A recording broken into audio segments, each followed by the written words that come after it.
following is a production of DallasCowboys.com and the Dallas Cowboys Football Club. How about them Cowboys?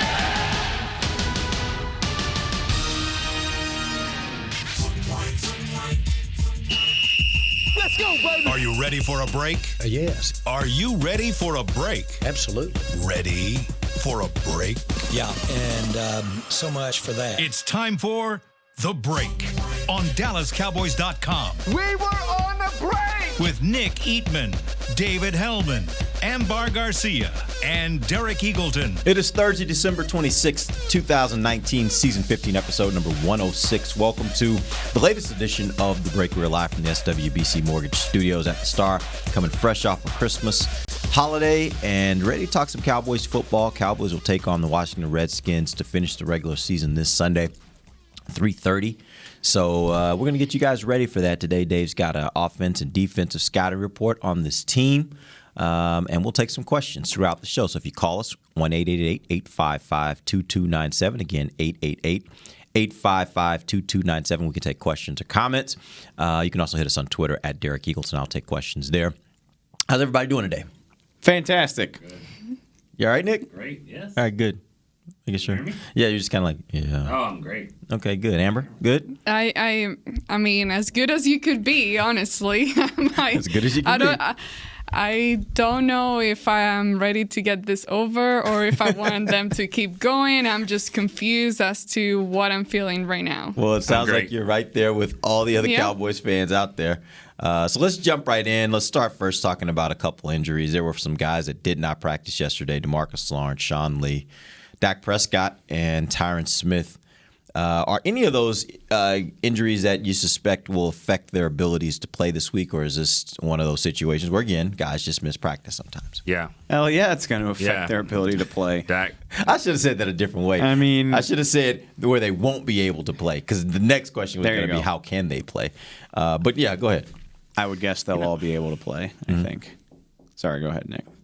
I just don't understand the Dak part of it, you know? What do you mean? I mean, just like last week, he didn't practice. Mm-hmm. That didn't look good. I mean, whether or not that helped his shoulder get through the week, then they didn't put him on the injury report, and then he played like a guy that didn't practice. Or he played like a guy that had a shoulder injury, or both. And now this week, this is kind of the same plan, and I don't know. Like, it's just weird that now all of a sudden he's back on it again. Did he get hurt again? That's so strange. It's a great point. I said earlier today, like, it felt kind of cocky to me in the first place that they did that last week. Like, question our quarterback, question, his availability or his effectiveness. We're not even going to list him on Friday. Well, he sure looked like he should have been listed on Sunday. And then right on Monday, you're right back on cue, right? Which is why, people kind of, it's so funny to me. Like, there's this dichotomy of people that are like, Dak didn't get any help and he was hurt. Like, how are you going to dog him after that? And then there's other people that are like, I've been telling you for years he's trash. Like, it always has to be one of those two things, right? Whereas, but I'm like, he didn't play well, and I know he's hurt. But if you didn't even list him on Friday, well, how much benefit of the doubt should I give him? Like, you didn't think it was a big deal Friday, so why should I think it's a big deal on Sunday? Well, they clearly did not help him at all as far as the game plan. They did not plan the game according to a guy that's hurt on the shoulder. His quarterback has been hurt all week, and it didn't seem like the game plan was fitting to that. Mm-hmm. They should have ran the ball a lot more. Yeah, I mean, you've seen Home Alone, right? You've seen it? I have multiple times. Yeah, where the guy goes in and at the very end of this movie, and then here they are, they're finally going to get this kid, and he like opens the door and it's like flaming hot. That's one of the 12 things, and all of a sudden he goes in. Well, then the next door he opens, he's like, well, is this hot? No, okay, this one's good. Like he understands that, like, all right, you've been burned before. He's learning. Yeah. Why aren't we learning? Like, why aren't we just saying? Clearly, you watched Home Alone. Did you come up with that on like Christmas Eve night? No, right now. Yeah. I saw it. It was on yesterday, and and I didn't realize there was a sequel in another. I didn't realize that. Only Rocky can get away with just keep putting out sequels, or Star Wars. Okay, let's not get into that again. Just saying.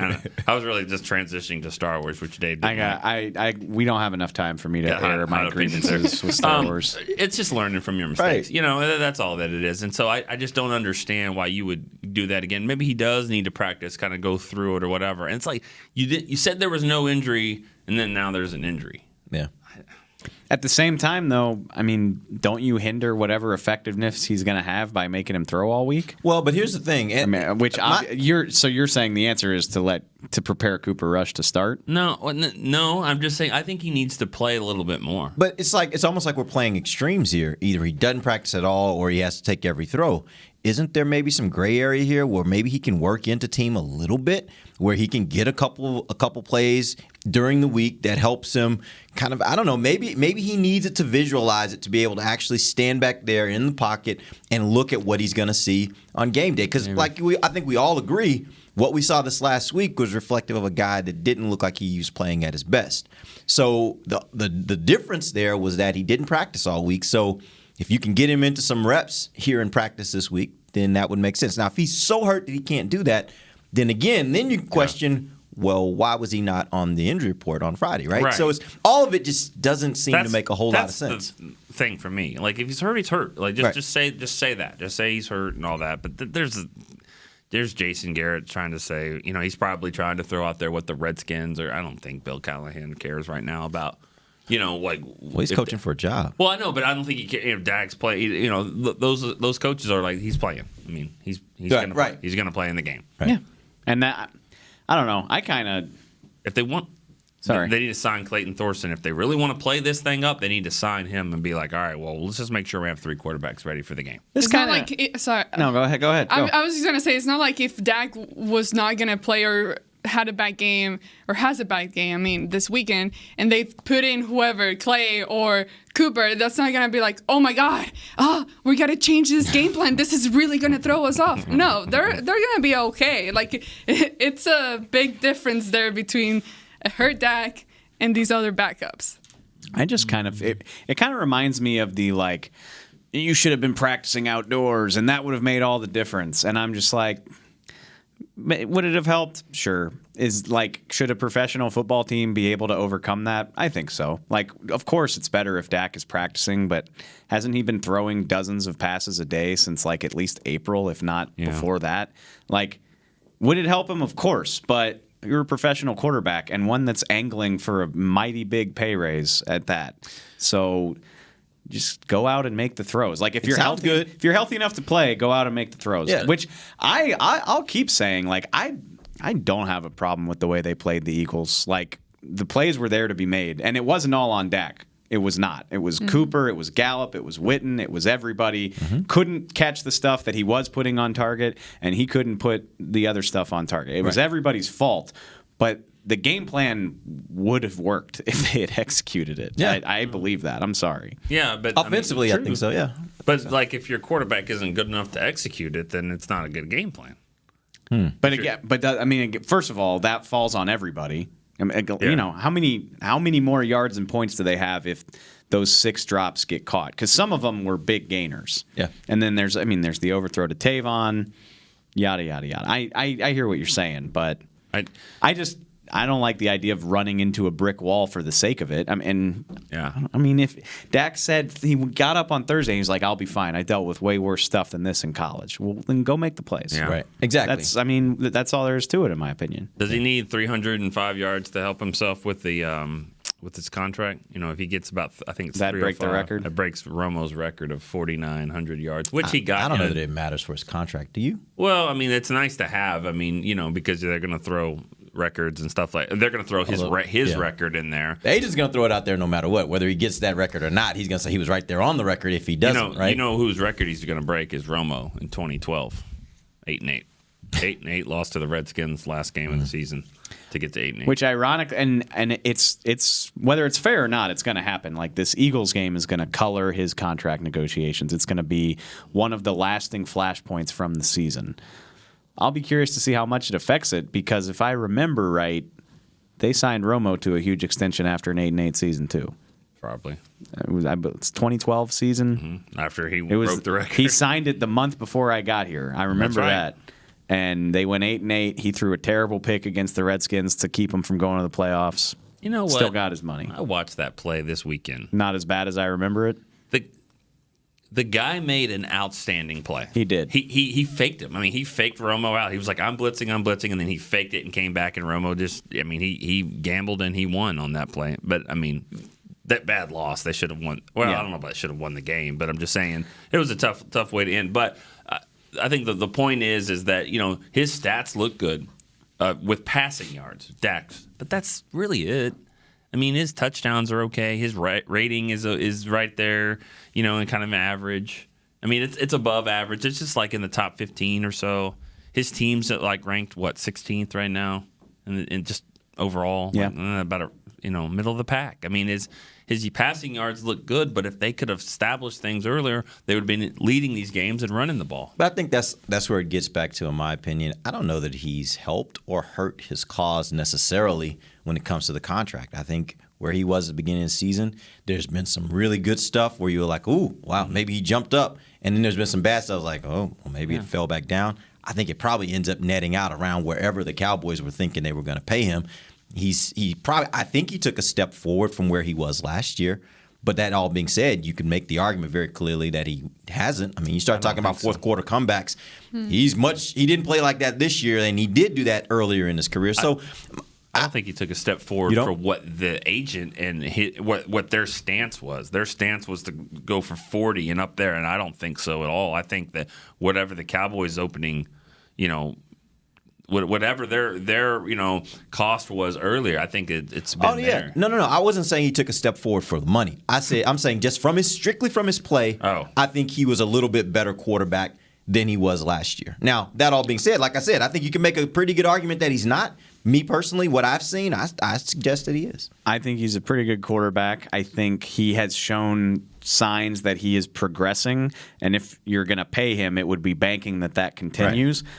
I can't argue. If you tell me he doesn't look like a quarterback who can completely elevate his team, I can't really argue with you. Right. He hasn't been able to do that this year. But I'm signing him because it's going to be it's going to be so hard to try to start from the ground floor to try to get back to that point. He's there. Is he perfect? No, not at all. But he's good enough to get where they want to go. And I completely agree with you. But that's the thing is this should be easy. The Cowboys should be we'll pay you $100,000 more than whatever Jared Goff got. And Dak says, yeah, that's fine.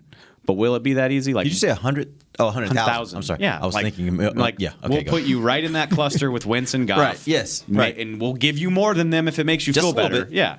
But we're not paying you Russ money, and you're not going to compete with Mahomes. Yes. And that's fine. Will that actually happen? Are the Cowboys going to lowball him, or is he going to do this $40 million thing that keeps being rumored? Because that's where it gets dicey. Yep. It should be easy. You should be able to say, we'll pay you so where you're top 10 and everybody should be happy. But I'll be curious to see if that actually happens. And that's actually what I'd like to see happen. And you look at the franchise tag roughly about 33? No, it's 28. 28. So 28. You do have a little bit of leverage there, right? Yeah. But and that's I wonder if this will be more contentious this year than it was last year. Anytime you franchise a guy, you're basically that's where you're starting. Right. So you mean per year. So which is good because at least, they're probably going to go more than 28 anyways. Right. I guess that's my point is I understand why Dak would be insulted by a number like 28. I get per that. Year. Yeah, per year, yeah. I wonder what he really thinks is worth. I don't know. And that's the question because I also understand why the Cowboys would be insulted if Dak was 38 to 40, obviously. Be like, what? Bruh. Why? What did you do? Let's turn on the film. So, and that's my... But and he's like, let me pick the game. Right, yeah. It's we'll pick the game. It's very unusual when both sides are like, yeah, 33 sounds good. Here you go. All right, happy to sign it. It just probably won't be that easy if I had to guess. Maybe he wants to see what the direction of the team looks like next year. And that's that could be fair. That could be fair. There's a lot of stuff that people are talking about right now with regards to what this team's going to be doing going forward. And so he may want to know more about that before he settles on a number. Maybe the Cowboys want to know what their new coach thinks about Dak as well. Maybe. Assuming they have a new coach. Yeah, they probably will. We'll see. All right, we're going to take our first break. When we come back, we got some questions already rolling in. But before we get to those questions, we're going to have our scouting report of the Washington Redskins offense and defense. Dave's going to run that down for us. We'll do that when we come right back. This is DallasCowboys.com radio. I'm Jay Novacek, former tight end for the Dallas Cowboys.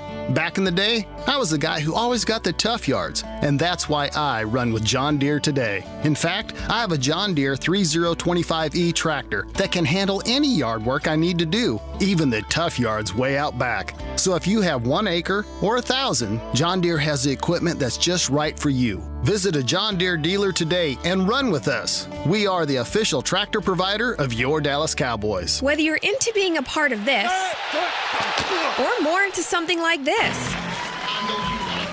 SeatGeek has the tickets to the events you love. It's the easiest way to find, buy, and sell tickets. Plus, with their deal score technology, they'll recommend the best seats in the house at the best value. So the next time you're craving this,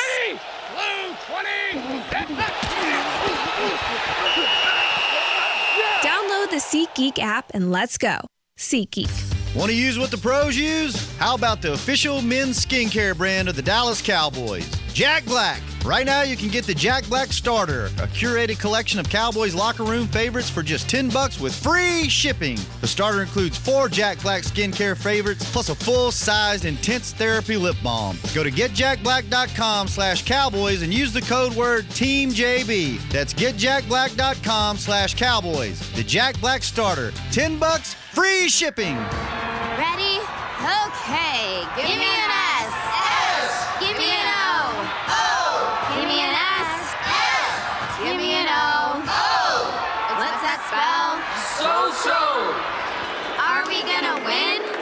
Not if we play like we cheered. Just okay is not okay. Whether it's cheerleaders or your wireless network, AT&T is America's best wireless network. Best network based on GWS One score September 2019. Back to the break. Welcome back. It is the second segment of the break, live from the SWBC Mortgage Studios at the Star. We're talking about Cowboys versus Redskins. Happens this Sunday, 3:30 at AT&T Stadium. Dave, give us a scouting report on the offense and defense for the Washington Redskins. Okay, quick. It's going to be real quick. Is it? Yeah. There's so much to talk about. No, honestly, you want to know what there is to talk about? Yeah. Like, name a player on the Redskins who you're familiar with. Kerrigan. Out. Peterson. He's in. Good job. Good. Geis. Out. Rippon. Gaskin. Haskins. Out. Okay. No, definitely out. He's Mark like Rippon. 60. Who did you say? You said Mark Rippon. All right, the point, this is honestly, this is like when, Arkansas knows that they're not going to a bowl game Every and year. the red shirt. He had to just throw Arkansas in there for good measure. He's sitting across That's from me. fine. No, because They've I gone know to a they bowl did game. it. They're like, Okay. we're not going to a bowl. Our coach is gone. We're going to get a look at these guys that are on the back end of the depth chart because what's the point? That's what this game is probably going to look like for them. Yeah. Not necessarily just because they're bad, but they're bad and hurt. Reuben Foster, DeShazier Everett, Vernon Davis, Jordan Reed, Darius Geis, Trey Quinn, Dominique Rodgers-Cromartie, Alex Smith, obviously, Brandon Scherf, Ryan Kerrigan, Quentin Dunbar, Trent Williams, Paul Richardson. I just named 2/3 of the guys that you're familiar with on this team. They do have some defensive linemen, though, don't they? They got Jonathan Allen, they got Deron Payne, they got Josh Norman. Not everybody's hurt, but the names that you have come to know in this matchup. Are they all out? All those guys are on, not even just hurt, they're on IR. Gruden. Gruden's been gone. Yeah, that's a good point. I didn't even think about that. Yeah. I mean, we played them way back in week 2. Yeah. He got fired in week 6. And Haskins is definitely out. Haskins is. So he's definitely out? I believe so. The stat I told you earlier, I think it's amazing because it's a division team. If Haskins would have played this game, he would have been the 5th different quarterback to play against the Cowboys from the Redskins. In what period of time? The last 5 games. Oh, every game there's been a different quarterback. Going back to the end of the 17, which is Kirk Cousins. Then they played Alex Smith. Then they played Colt McCoy. Then they played Keenum. And then they were going to play Haskins. Yeah. And then Haskins got hurt and Keenum comes back. I mean, that's that's not good. I shouldn't. I don't want to say this, but I'm going to anyway. But it goes back to the conversation. You disagree with me last week. For better or for worse, there's a lot of Cowboy fans who don't want to win this game, or they'll tell you that. They want to just get into the offseason, change the head coach. Whether you agree with it or not, that's not the point. There's just people that feel that way, and they're like, oh, my God, just end our suffering, blah, blah, blah. I get it. To some degree, I think you have an argument, but, try being a fan of this team. Like if you Redskins? don't think it could be worse, it can be a lot worse, man. 5 different starting quarterbacks the last 5 games with the Cowboys. They've won the division like twice in the last 20 years. Just a joke of a franchise, honestly. All right, I'm going to get to that point after you're done with the whole scouting report because I just think there's something fans are missing about this whole like I want to get it over with. I think they're missing something. Okay, we'll get into that's a great tease, which I don't have a lot to say anyway. I mean, Terry McLaurin's great. He's got a concussion. There he goes. Oh, he does. He might not play. Oh, wow. He's got a that concussion. Would be huge, yeah. Exactly. I mean, you want to talk about Eric Flowers playing left guard? They're down to, Jeremy Flowers Sprinkle. plays guard for them? Yeah, he does. Speaking of the Hogs, Jeremy Sprinkle's the starting tight end for this game. Adrian Peterson and Chris Thompson are there. We're very familiar with what they do. There's definitely still talent on their front. Jonathan Allen, Deron Payne. Matt Ioannidis, sneaky good player. 8.5 sacks this season, playing 3-4 end, which is, that's impressive. Yeah. Montez Sweat, the Mississippi State pass rusher, they stole him in the first round. So they still got some pretty decent players up front on the defense. Yeah, they do. But and again, okay, They're last in the league or second to last in rushing on defense. Rush defense? Yeah, which is Wow. with all those big That's guys that they've surprising. got, you would think they would be able to at least control that, but they're getting smashed up front. And then even among guys that are not on IR, I wrote so Donald Penn's not practicing right now. They signed him because their regular left tackle Trent Williams hates him. Yeah, He's not playing. Donald Penn's got a knee injury, not practicing. Morgan Moses, their right tackle, knee injury, not practicing. Terry McLaurin is concussed.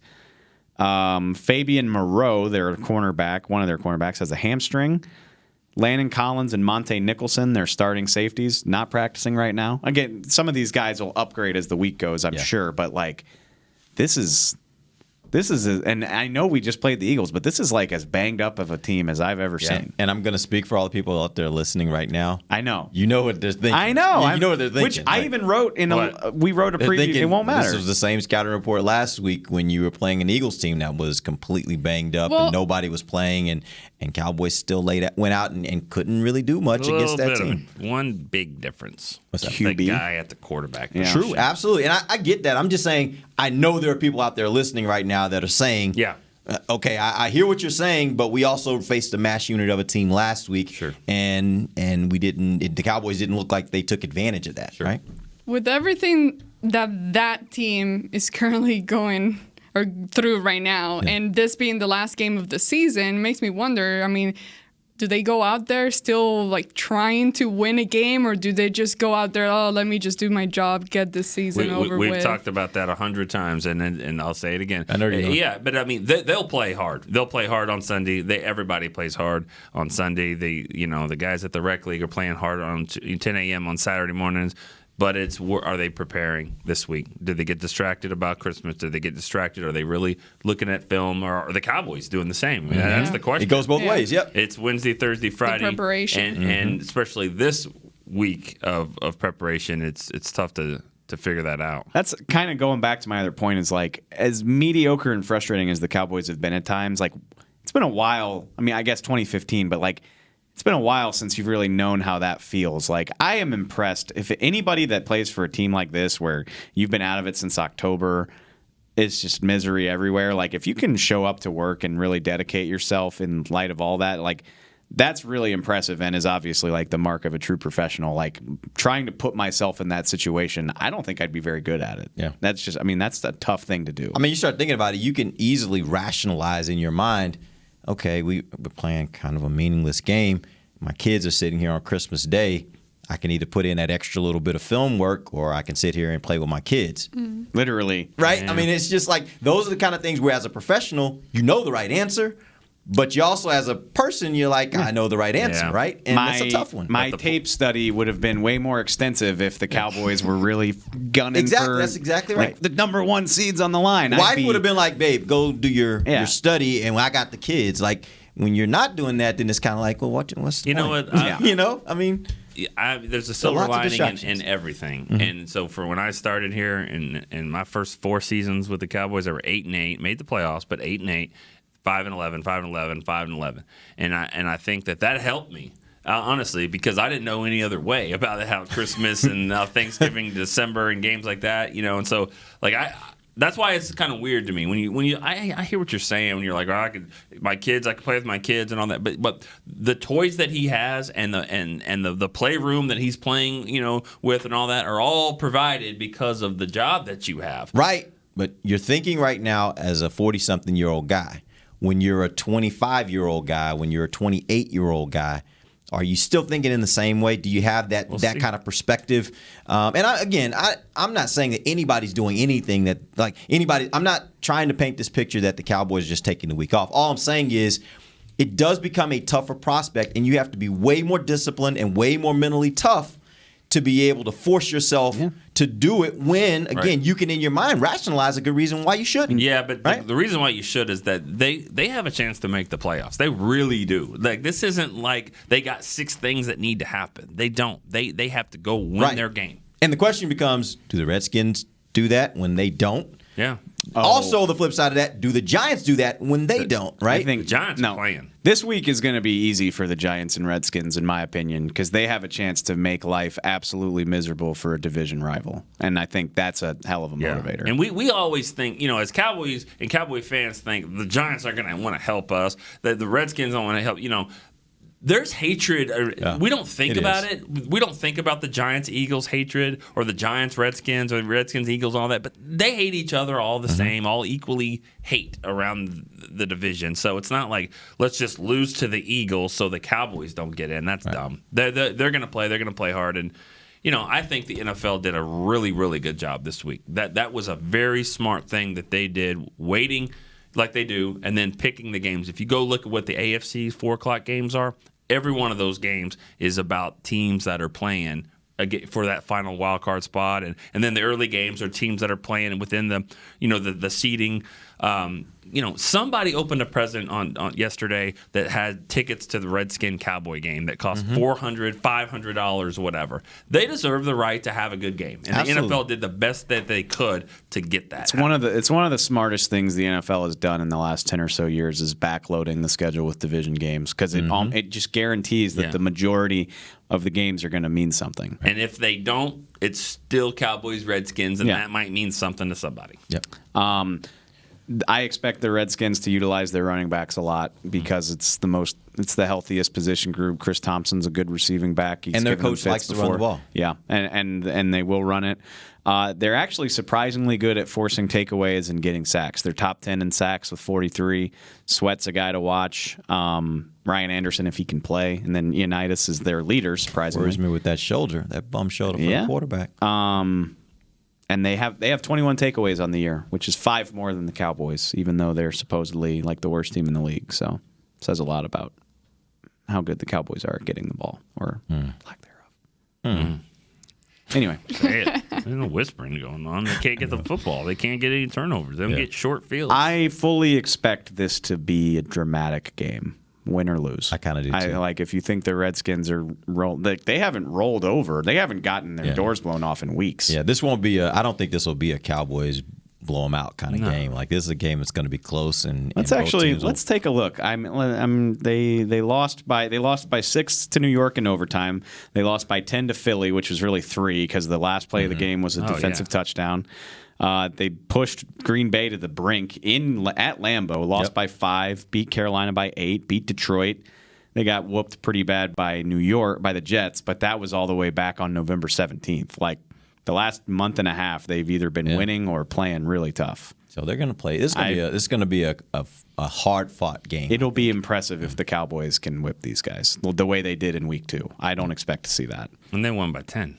Yeah, but they were up by 17 with like 4 minutes to play. They were, but the Redskins that's what they do. That's what Case Keenum does. I think the dink and dunk stuff that the Eagles had success with, I think you're going to see that in this game. Agreed.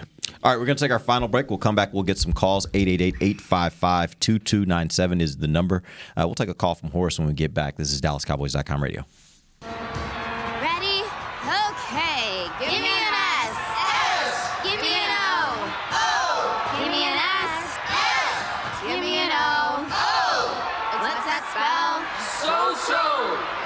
Are we gonna win? Not if we play like we cheered. Just okay is not okay. Whether it's cheerleaders or your wireless network, AT&T is America's best wireless network. Best network based on GWS 1 score, September 2019. Ladies and gentlemen, it's that time again for Tailgating with the OtterBox Boys. OtterBox, the company that builds wildly overprotective phone cases? The one and only. But cases are just the start. OtterBox is the official outfitter of tailgating. If they can keep my phone safe, what can they do for my parking lot party? How about protecting your beverages from suboptimal drinking temperatures with their elevation tumblers? And OtterBox elevation tumblers come in 3 sizes: a 10-ouncer, a 20-ouncer, and even a 64-ounce growler. Check out all the colors and sizes of their elevation tumblers at otterbox.com. Whether you're into being a part of this or more into something like this, SeatGeek has the tickets to the events you love. It's the easiest way to find, buy, and sell tickets. Plus, with their deal score technology, they'll recommend the best seats in the house at the best value. So the next time you're craving this,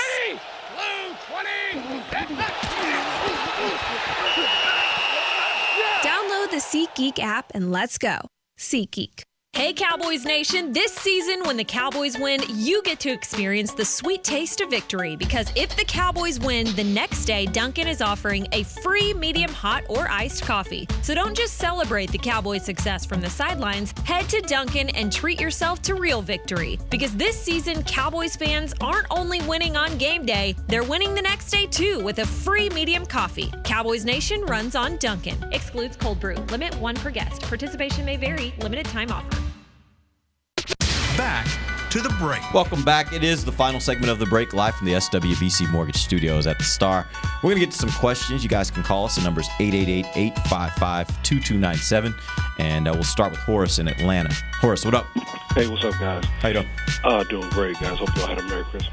Thank you. I was listening to you all earlier, I guess the show before the holidays, and you all were questioning around whether or not you should extend Dak. And I think it would be ludicrous if you didn't, or even create an issue where you wouldn't want to pay the man. I mean, he's, earlier, I remember earlier in his career, Nick would bring up the point that his average per pass wasn't as high as some of the other quarterbacks, and now it's one of the highest in the league, and that's not good enough.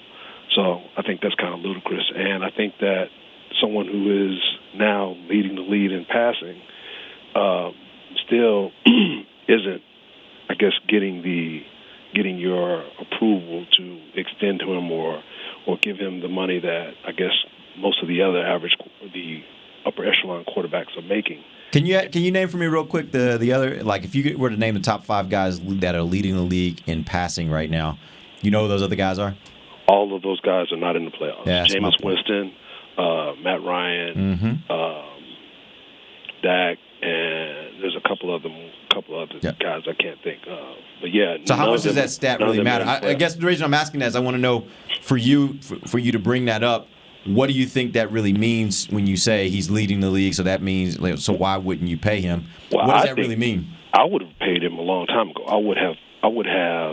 I didn't feel like he needed to lead the league in passing. I felt like you guys made the point, and I mean you guys like Nick and some of the other guys, Brian, had mentioned that he hasn't had the average yard per passing that some of the other quarterbacks had, like the Aaron Rodgers and all of them when they were doing that. And now Aaron Rodgers his stats are mediocre at best, but his team is winning. But it's okay because he's Aaron Rodgers. And he's winning. I mean, I think the winning part of it is the big deal. I really don't remember making the big deal about that stat, the passing yards per play. That might be more Brian than me. Okay, I'll accept that. But I know that he has garnished a lot of your criticism. He still has a high completion rate. And you can't have a high completion rate if you're not completing passes. So you have to be accurate enough to be completing passes. Where would you pay him? You say you would definitely play him. You think it was ludicrous if you wouldn't. What's the range that you would be shooting for, or that you'd be willing to pay? Well, if he said he came down to, I guess what we're saying, $35 million or something like that, which I would say. You said he said that? I believe I heard that the last time that they were talking about negotiations that him and his team had said they had came down and were willing to meet them at like 35 or something like that. You're willing to pay 35? I would definitely do that. Okay. All right. Thanks for the call. Hey, one more thing. Yeah. I wanted to ask if I could. Yeah. I looked at this and I was looking at the 2014 game when we were 4th and 2 against Green Bay, and our best play was a 50-50 ball to Des Bryant, and then we come back same coaching staff, different roles, of course. But then a 4th and 8, and our best play is a 50-50 ball, almost the same kind of pass. What is it that we do? What is it that you feel that we do best? And why doesn't this team do that when they need 8 yards or 2 yards? I don't see why we can't get 8 yards and keep that drive going versus trying to throw up a 50-50 ball to the end zone. I'm with you. Good call. Oh, my gosh. I couldn't agree with that last part more. Jason Garrett said so many times after the game that they got the look they wanted.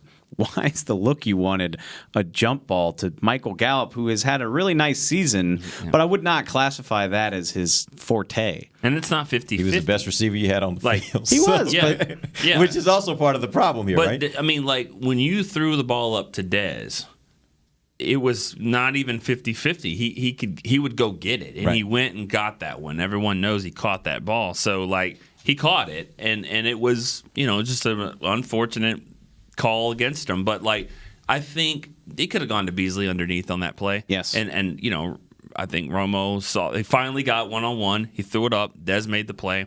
But I don't think Gallup goes and makes that play all the time. I don't think it's 50-50 anymore. He does. I mean, I think the world of the job Michael Gallup has done this year, but he dropped a ball like that 5 minutes prior. Yeah. He should have had that. Yep. The best thing they do is honestly probably the RPO slant to Cooper, which even that didn't work on Sunday. Nothing freaking worked. They should have called a timeout. They should have called a timeout. I completely agree. And just say, let's get our best What guys is our on the best field, player, and let's get our best call. And if we don't like what Kellen's going to call, then you jump in and say something. And you know what? You better make the right call because you only have 2 timeouts now. And if you don't make this, then obviously it's going to be really, really hard. But do that. It's going to be just as hard to try to get Jarwin and Witten open on for 8 yards. Yeah. I don't know how to parse through the whole Dak thing, which, just for the record, everybody knows I'm the Aaron Rodgers fanboy here. Like, his stats are not mediocre. He's not leading the league, and he has definitely taken a back seat to his defense this year. There's no doubt about that. He played poorly on Monday night, but he's thrown 24 touchdowns and 3 picks all year. He's doing Dak 2016 at a higher level than what Dak did in 2016. Right. There's nothing wrong with that. And yeah, if you win games, that's all that matters. And just to be clear, when he says that we were talking last week about not wanting to pay him, I don't think anybody was saying they wanted to let Dak go. The argument was, do you sign him to a long-term deal or do you franchise him? That was the argument, because I think we all agree Dak needs to be back here because the Cowboys don't want to go back into quarterback abyss. I don't want to franchise That's the point. But my argument was, I'm not willing to overpay him. So if his camp is really hardcore sitting there at, to be honest with you, if they're anywhere above 35, I mean even a hair over 35, I'm holding out. And that's where I would use the franchise tag if I needed to, but that's my ceiling as far as what I'm willing to pay him right That's where I can see this being frustrating. It reminds me of DeMarcus Lawrence, where it seems pretty obvious. You're one of the best defensive linemen in the game. You do this, this, and this, but you have not displayed an ability to completely wreck a game like a Khalil Mack. So why are you asking for more money than Khalil Mack? Like Dak, I'm like, you are well deserving of this payday. You slot right in there somewhere between 4 and 8. Yep. And we feel great about your upside. Everything you do off the field, you got some developing to do, but we feel confident you'll do it. So let's pay you $34 a year and call it a day. Right. Better than Wentz and Goff, by the way. Yeah. Who, arguably people can say Wentz might be, they're right there neck and neck, but we'll pay you more. Do the Cowboys agree with what I just said? Like, are they willing to meet that? And does Dak agree that that's the assessment of his game, and are he and his people willing to meet that? It should be that easy, but so many times we've seen that's not the case because everybody's trying to maximize in their favor. And I don't blame them for doing that, but that's why we're going to wind up with it being May 18th and Dak's still on the tag and everybody's pissed off, and I'm already dreading having to talk about it. Yeah. All right, I think that the Cowboys definitely have the upper hand here in every single way. One, you're changing your coaching staff. That's basically going to happen. And you don't know what's going to come with that, but you're hoping something better. And the fact, again, the whole sponsor thing, that really changes a lot. Dak is not going to get that much attention in any other team that he would land on. And that changes everything. And I think he's a smart guy, too. So the way the Cowboys go about this, and my problem with Dak, and I like him, I think he's evolving and getting better and all that, but is he a guy that can win games on his own? You know, he needs those other guys to help him, and that's where my problem comes in to question. It's like, okay, now when you're needing so-and-so and then this other guy or this other guy to help this one guy win games, that changes things for me as far as how much money or how elite do you think a player is? Well, Dave just finished saying one of the best in the league, Aaron Rodgers. That's what they're doing this year, and they're getting back to the level of success that they got earlier in his career when he did have everything on his shoulders. But this year he's playing a very efficient brand of football, and they're relying on their defense, they're relying on their running game. And I do believe that in this NFL, I think if you have a really good quarterback, being able to have other pieces around them and being able to use those other pieces and let the quarterback just be the quarterback, I think is actually the best way to be able to do it. Sometimes you can't do that financially because of the amount of money that you have to pay for the quarterback. But they don't have those pieces. I mean, like when those guys get hurt, the Cowboys aren't the same. I mean, look at last year. I mean, was he that much better in the second half of the season when Amari Cooper came in? I mean, I don't know. And they go to the Jets, and then Cooper's out of that game, and the tackles are out of that game, and then the offense just falls apart. Like, that's not happening with other guys. It just doesn't. So I agree with that. They get thrown off very easily with anything that happens. And, like, I'm thinking about, okay, what's going to happen this weekend with Su'a-Filo now being out? Mm-hmm, you know, he was the one replacing Connor Williams. And then it's like the Cowboys are unable to figure things out. As soon as you take one little piece out of their game and throw them off, they're like, oh my God, what do we do here? And those are the situations where I would expect the quarterback to be able to take the bigger load on his back. But haven't we also said on this show that a lot of that is about the philosophy of the head coach? When you got that next man up mentality, then you can't necessarily absorb those, because you don't necessarily change up what you're doing to account for the fact that this guy's gone. You just say, well, the second guy that's coming in should be able to handle the job, and he can't always handle the job. Well, I don't even know if that's what next man up means entirely. I think next man up doesn't necessarily mean Looney for Su'a-Filo, and then it's all good. I think it means play better Travis Frederick, play better Tyron Smith, yes, play better Dak. But that's not the way it's been happening. It doesn't seem like. So the example I'll give you is, okay, you know your starting left guard is out, and you bring in the next guy. Well, there would be a lot of coaches that may go the route of saying, okay, we need to protect that left guard a little bit because that guy's not as good as the guy that was there before. It doesn't seem like the Cowboys take that approach all the time. Sometimes they take the approach, well, the guy should just be able to play. He should just be able to step up and be that good. Mm-hmm. And quite frankly, he's not, because if he was, he'd be the starter. And that's where I get back to. So if you're going to have that argument, my question becomes, is that more about the coach and them not trying to hide the deficiencies more? Or is it really about the fact the quarterback isn't doing enough for them to win in spite of it? I think you have a decent point, but I mean, I've just watched Russell Wilson win way too many games where like nobody was helping him at all. Like you're talking about hiding the fact that your left guard's not good. He's won games where his whole offensive line was a wreck. But Dak's not that. No, that's my point. Right, yeah. But tell his agent. No, seriously. If you're sitting there and you're telling me you're scared that Dak is not on that level of a guy who can elevate you to a win no matter how bad things are. I mean, look, Aaron Rodgers has Devontae Adams, who missed half the season, and like not a whole lot else in terms of, and he's still making it work. Aaron Jones is great, but I'm talking about pass catchers. I mean, Wentz is making an argument right now in the same way. Mm-hmm. If you're going to tell me, reverse those roles. You're just like, Dak is going to go into this game without his starting right tackle, both of his starting receivers, his week one starting running back, all that stuff, and find a way to win the game. You feel good about that right now? Can you say to a certainty that's going to happen? And I think the world of Dak, I think he can grow into that type of quarterback, which is why I'm comfortable paying him. He's not that guy right now, right? And I get why that scares people. And that's a good way to say it. He's just not the guy right now. But we're not saying not to pay him, because those guys get paid. I mean, they get paid. Derek Carr got paid, and Matthew Stafford got paid, and Kirk Cousins got paid. I mean, those guys got paid, and they haven't won anything really yet. So that happens. Dak's won a little bit more than them. I'm not starting over with Dak. I'm going to pay him. I'm trying to get the best deal that I can get him, and I'm trying to pay him and not franchise him, because I think you need that franchise for other people. And further, Amari. Hey, there you go. Hey, maybe. I mean, not that it would happen. We'll check out the road games and see where we're playing on the road and see how that's going to work. Well, he's not playing well on the road. He sucks on the road this year, and he's pretty good at home. Well, that's unfortunately, not they taking got a shot at him. They got to play. They got to play 8 of them next year too. I understand. They're going to keep coming. Those road games are going to keep coming. And you know what? It wasn't just like, I mean, he played one of his worst games indoors against the Saints, so it's not like it was just an outdoor cold thing. I don't know. People. Maybe they can always fly him out the morning of the game. Just let him sleep in his own bed at night, and then fly him out and see if that works. He gets $20 million a year. He can have a house in every place, and then he can be at home all over the place. Great point. That is a great point. Great point. People have been tweeting me a lot because I root for LSU. They're like, we got to go after Joe Burrow, and I'm just like, entertain this idea where Dak isn't the future of your quarterback position, even for a second, and you're like, all right, what are we giving up to get into a position where we can get him? How long is it going to take him? The odds that any quarterback you draft is going to be ready to be the guy right away, and even that he turns out to be a good quarterback, like it's a crapshoot getting quarterbacks, no matter where you draft them, right? Yeah. Baker Mayfield has had a year to forget, and people were telling me he was better than Dak at the start of the season. After Rookie of the Year, right? So last year. Close. He didn't get offensive. Barkley. He got. Barkley. Did he get? Saquon. Oh, Yeah. Cowboys' favorite running back. Barkley.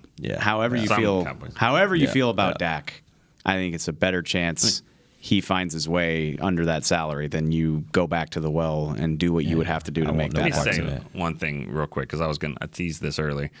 A lot of fans are like, I don't want the Cowboys to win because I don't want Jason Garrett to be the coach.